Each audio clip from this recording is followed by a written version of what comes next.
Hey everyone, stay tuned to the end of this video. I've got a really fun surprise. Good morning everybody. I'm Micheline from Americana Long Arm Quilting. We do custom quilting and long arming, and you can find a link to our website in the description below. It's really another special day today with what we're doing. This is another design from my daughter, Savannah. She also edits all these videos. I love you, baby.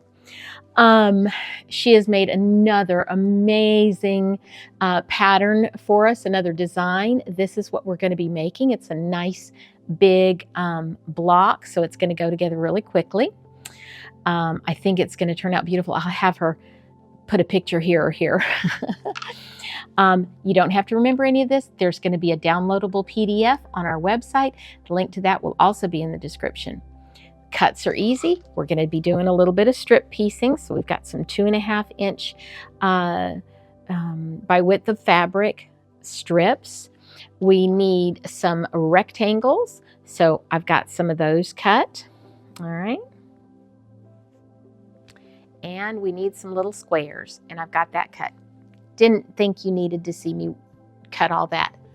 Let's get to sewing this. All right, first of all, I want to show you a little product that I've gotten in the mail. This is, and I got this because one of you suggested it for me, because I'm always flipping my seams over and I'm constantly picking my fabric up to make sure my seams go in the right way. So she suggested this product by Steady Betty Superior Quilting Tools.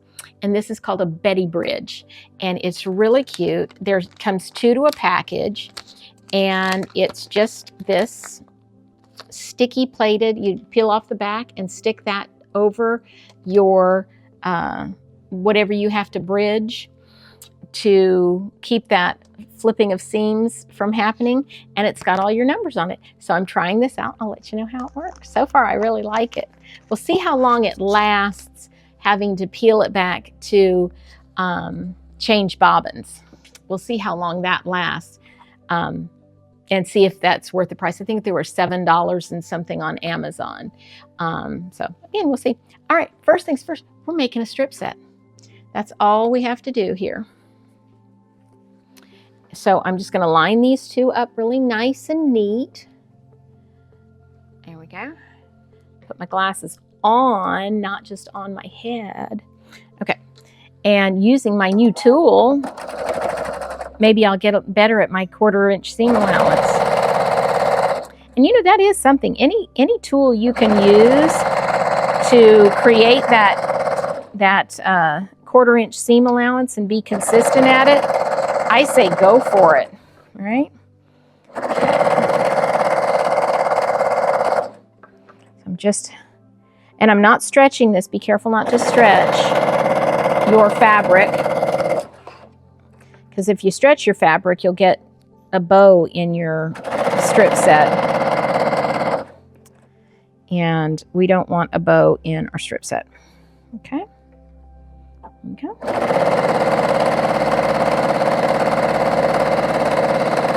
Almost done.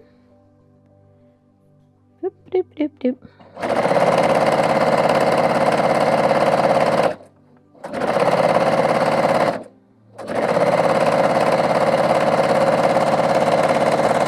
There we go. All right. Now what I'm going to do is I'm going to take this over to the ironing board. I'm going to press it to the darker fabric, and I will subcut that into my 8.5 inch strips, which is what I need. Now on to the next thing we have to do. So next we're working with the rectangles, okay? And it's going to be kind of one of those seams that I guess could be daunting, but don't let it be.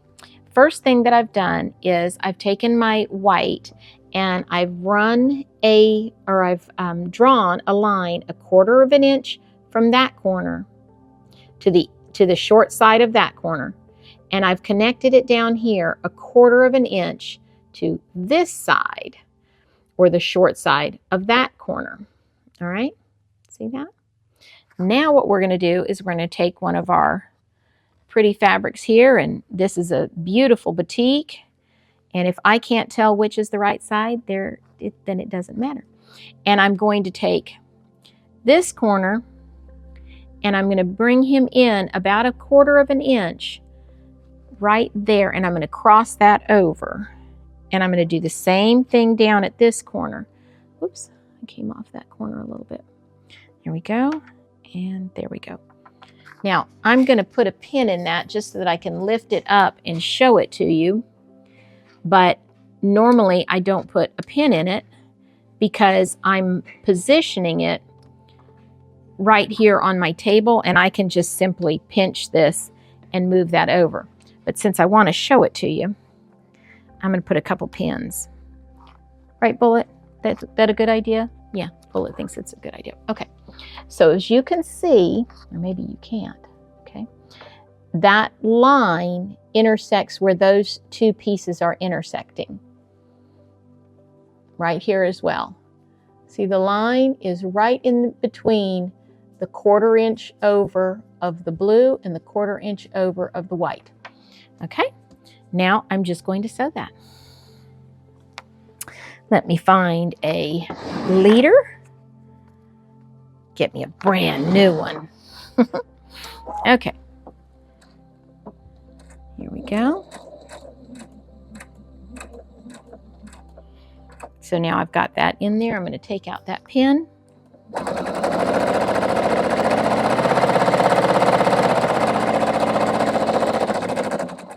Run it down to this other line, take out my other pin, and go right in between those two. Okay, now, and I would of course chain piece all those. Now let's see. So now you've got this funny thing like this. That's kind of strange looking, isn't it? And all we're going to do is we're going to push this over like this and see, well, actually I'm going to push this side over, okay? And the reason I'm pushing it to the dark is because this is a very light white and I don't want to see the dark underneath a shadow of the dark fabric. So I'm going to push it that way. And you can see that it covers that space pretty well. There's a little bit of a piece there, but not bad. It covers it well enough. And I can kind of fill in that when I do the next step, and I'll show you how to do that. So now I'm going to press this, and then I'm going to cut out these two extra pieces in the back. All right, so we've got that done. Fits pretty nicely. I'm going to take and press that neatly. Let's see, can you see me? All right. Now I've got this funny piece over here. So I'm going to take these bottom 2 layers and I'm going to trim those out. Now, I would probably go and do this with my rotary cutter because it's a longer seam. And there's quite a few of them. So it makes sense for me to set up and do it with my rotary. But for the purpose of showing you this, I'm just going to do it like that. Now, look at what I've got left over. And my mind is just spinning. What can I do with this? That's a lot of waste. What I think I'm going to do is bring this up a little bit like so. So that's another 1/4 of an inch or maybe a little bit more away from the ends. Like that, like that. And let's see what happens if we sew that. See if we get a rectangle.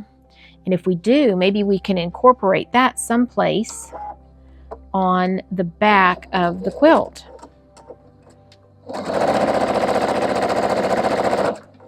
I have no idea how this is going to turn out. We'll see.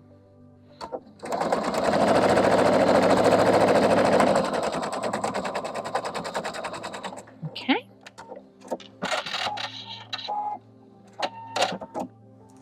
Let's see here. Ooh, it's just a smaller rectangle. I say I should trim all those down and make something out of it on the back of the quilt or in the border. We'll see what I don't think I'd have enough to do something on the border, but I definitely have enough to do something on the back of the quilt, and that would be a lot of fun. So let's look for that, okay? All right. Let's see. So the next thing I'm going to do with this is I'm going to snowball one of these pretty little pieces on this corner. And I'm so excited about my little Betty bridge because not only does it bridge that gap, but now I can put it in here, put my stuff in. I'm going to go ahead and start in that corner and make sure that this other corner is on the 0 and just sew that right up. And then I don't have to make a line there. Okay. And then, there we go, like so. Okay. Now I'm going to press that back. Oopsies. Get over here, you. And then I'm going to trim that out. Like so. And now we'll be ready for our next step. Really easy. What you do is you take one of these and one of these and you put them together. And I want them to be lightest, middleist, that's not a word. Light, medium, dark. That's what I want, okay? So I'm going to put those together and I'm going to make sure that they're the same size, right? So I'm putting, this one tends, I have noticed that this one was tending to be a little bit smaller than that one. So I'm putting it on the top where I can see it, okay? And then if it's a smidgen too small, I just move it over here like this a little bit. So there's a little bit more of this one showing underneath. And so I maintain my width. I've just snuck a little bit out of that seam over there, but this one looks dead on. So we're going to sew that. So I'm going to take a few stitches there, and then I'm going to line it up on the bottom and pinch it with my finger.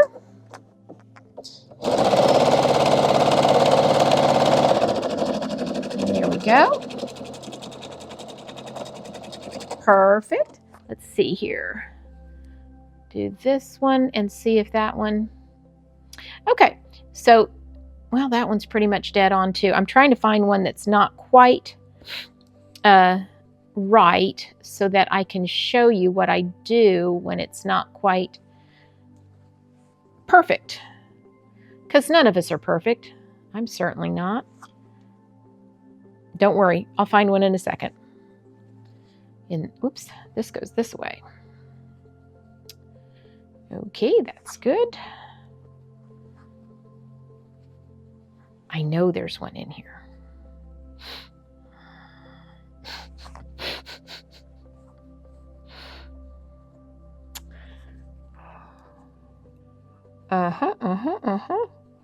All right. Guys, I know I didn't get them all right. Oh, heavens. I'm going to laugh if I did. Okay. Couple more to check here. Ah, this looks promising. There we go. Okay. This one's really off. Okay. See what I mean? Look at how much is left over on both those sides. I just sewed this one a little bit too narrow somehow. So I'm going to kind of split the difference. And then I'm going to sew this one like so. And I'm going to keep that 1/4 of an inch seam on the one that's wider, not the narrower one, okay? All right. Let me show you how that turned out. Okay. That one. All right. So you see that seam? How we have just a little bit more of this fabric than we do of that one in there. See that? And that will be just fine. And I still have my pretty little point up there. Okay? All right. So now what I need to do, and these are all the same direction. Every single one of them is the same direction because then we're going to do the turning like that. So I need 4 of these to create one block. So let me get the rest of these pressed out or sewn and pressed, and then I'll come back to you. So if I haven't said it yet, pressing is kind of important on this one. because we've got some seams that would be helpful if they nested. So on these snowballed corners, I pressed half of them to the white and I pressed the other half away from the white because we're going to be nesting those. And if one's going one way and one's going the other way, they're going to be easier to nest. The other thing I'm doing is I'm pressing away from this corner right here because there's bulkier seams there. So the seam naturally wants to go this way. Okay, the seam naturally wants to go that way. He doesn't want to go that way. So that's the way I'm going to press him. And that's the only reason for that. Okay, so some pressing information there. And that's really, let's see, that one goes in that stack. And that's the only pressing concerns other than don't stretch fabric. Let's see, this one goes in that stack. So I'm making 2 stacks up here. You can't see them. But I'm doing that for the reason that I told you, which is so that I can nest those seams. Okay, so here are my 2 stacks right there. All right, let's see, let me put them together. So I'm putting them together like that. Get that away from my iron so my iron doesn't burn my fabric. And now when I turn, come here you, this guy over to this guy right here, I'm going to be able to nest those 2 pieces right there. See, that one's going down, that one's going up. So I'm going to line up the top corner and get it going. Grab a hold of the bottom corner and more importantly, make sure that that's nested. Okay.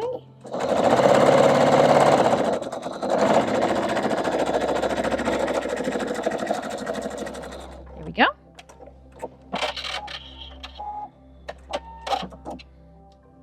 There we are. Now that one's done and really a nice pretty point on that. And now I'm going to press this one away from these seams. That will make the bulk much easier to handle. All right, let me get everything done to that stage and then we'll be back one more time and I'll show you how to put all 4 of them together. Okay, I've got those done. Let's take 2 of them, put the rest out of the way. And they look the same, but the magic happens when you turn them around. Okay, so now I'm just going to put those together like so. I'm going to be mindful of my center seam, but more so than the center seam, I'm going to be mindful of this intersection right here. All right, let's get this sewn. Glasses.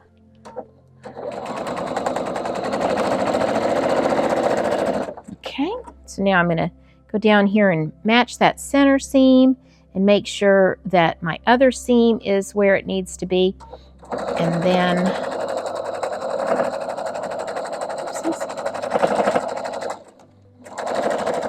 okay, now I'm through that center seam and I'm going to do the same thing with this seam, make sure that they're matching like so. Okay, make sure my ends are matching.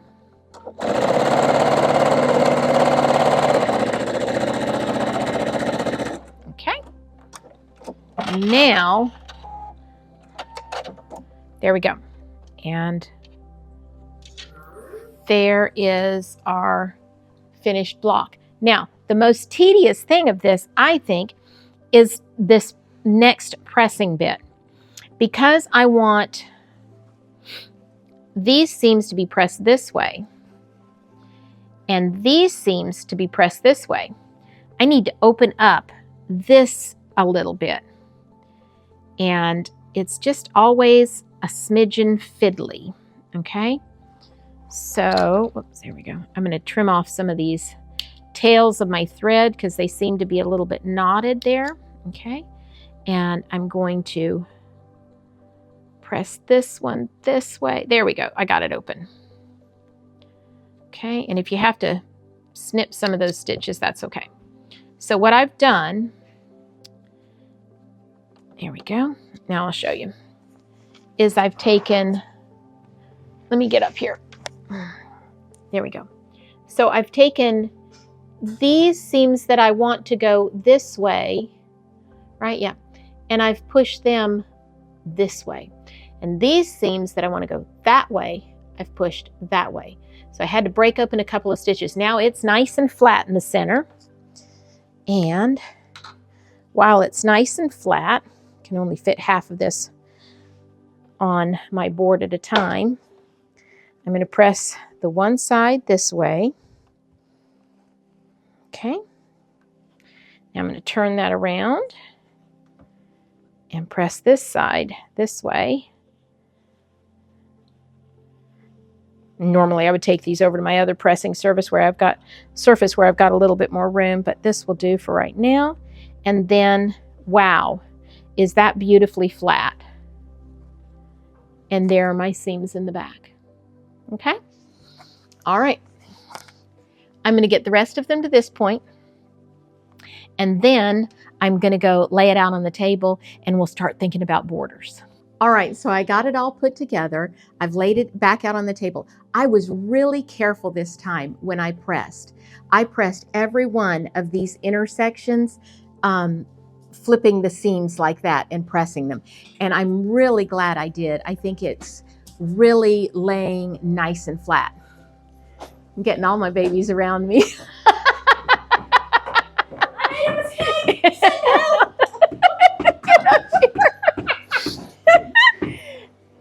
This is my baby Savannah, and she's visiting from Nashville, and I'm so excited. We're not Nashville anymore. Now it's Kentucky. She can continue with the instructions now. She'll make an appearance again.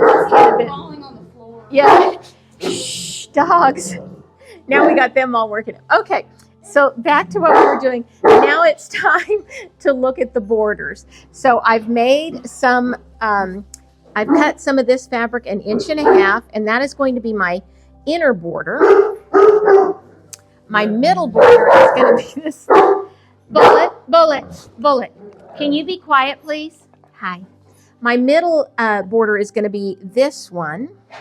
And then I'm going to finish again with this border. Okay? Won't that be pretty? So that's going to make it a little bit bigger. Without the borders, it was like 48 by 64, and that's a little bit small for me. So we're adding about another, I think, 5 inches to the top and to all the sides. Okay, now I want to talk to you about something else. That's what we're going to do with the borders. Now, when you're making this part right here, forget about the little snowballed part for a minute, but just this section here, you get a lot of waste. So I made a bonus project. Now, I'm going to put this bonus project on the back, but you could easily make a table runner out of it, or some placemats, or anything you wanted to, mug rugs, whatever. And basically, I just sewed those pieces together, the extra pieces that I cut off of here, I sewed them together in the same fashion that these were sewn together. And then I cut them down to 3.5 by 6.5 inches. And I made this long runner out of it. This is half of it, okay? Isn't that cute? Now what I'm going to do is I'm going to put it inside my backing, which is going to be this fabric. And so when you see the back of the quilt, there's going to be a little special surprise. We are going to quilt it with kind of a greenish blue, seafoam green kind of thread. We don't want it to show up so much in our little stars as we want it to show up in these patches, because we want our stars to stay bright. All right, I'm going to get these borders on, and we're going to get it on Eleanor, and maybe Savannah will sneak back in and talk to us again for a minute. Okay, let me get that done, and I'll be right back to you. All right, everybody. Well, here's my grand surprise. I got Savannah to stick with me and get to this. Start over again. Okay, we sounded like the chickens. Okay, everybody, well, surprise, I've got Savannah to stick with me here. She made a little sneak peek earlier, and I made her come in for the final of this design. This is her design. This is her pattern. And the dog is pushing her around a little bit. Bullet, are you being pushy? Stop being pushy. Come here. So anyway, back to this. This is a beautiful design that Savannah did. Well, hello, Ranger. It just, everybody's getting into it. I didn't do it the way she had drawn it out. I had created a block, and I didn't love the colorway. So I set it aside. And then when I changed the colorway and decided, oh, now I really like it, let's make it, I forgot to go back and look at her pattern, which was on point. But that's okay. Your quilt can look like however your quilt wants to look. So, but we'll include that in the directions. Now, speaking of the directions, there'll be a downloadable PDF on our website that you can get this pattern if you'd like. So it was a really fun one to do. It might look really intricate, but it was super easy to do. It turned out 54 by 74, thereabouts. We've got a beautiful blue on the back with some stars and some swirls. And she will put a close-up of that here or here or here, someplace. You know I won't. I also incorporated the leftovers, oh, more threads, the leftovers of this little block right here. You know, it has a whole other side to it that would normally be waste. Well, I don't like to waste it. So I made them, and here they are right here. I just put them together, cut them down, put them there. And I love that. So I always like incorporating something from the front of the quilt onto the back of the quilt. We added some fun borders, and I think that always just really encapsulates the quilt and finishes it off to a T. Savannah, where did you come up with this? You're not supposed to ask me that. I don't know. She does it. But in all seriousness, I've been a surface pattern designer, a textile designer, a wallpaper designer for most of my career. And I draw a lot of inspiration from fabric and patterns and doodling on the computer. So a lot of things that happen for me, I just do it based off of a grid and see what happens. Or based off of a really cool quilt block I might see on Pinterest or something like that, and then I'll redo it. So this kind of came out of just me noodling on a grid one day. So. And that's so cool that it's coming from somebody that's not got a quilting background. Because, you know, we might go, oh, that's a such and such block, you know? And she isn't coming at it from all the known blocks of the quilting world. She's just thinking it up in her head. So it might look like a block that we know is something else, but she's coming at it from brand new, which is really exciting to me and a lot of fun. So there will be a link that she will put in to her other patterns that she's done, so that if you wanted to see all the patterns she's made so far, you can click on the link below. And let's be real, I literally just drew it and maybe noodled on how you could sew it, and then she figured it out. Okay, I didn't do that part. She figured that out. Well, I'm pretty good at looking at something and figuring out how to make it. You know, I had talked to you before about that Quilting Legacy by Jan Shore. And when she gave me these antique quilts to replicate, that's what I had to do. I had to look at it and see, how do I make that? And so that's kind of fun for me. But anyway, there'll be a link to her other patterns in the description below. Let's see, did we already showed them the back and everything like that? All right, y'all, I hope you enjoyed this video. If you did, like, share, and subscribe. Do all the things that make the algorithm sing. And until next time, stay quilting. Bye.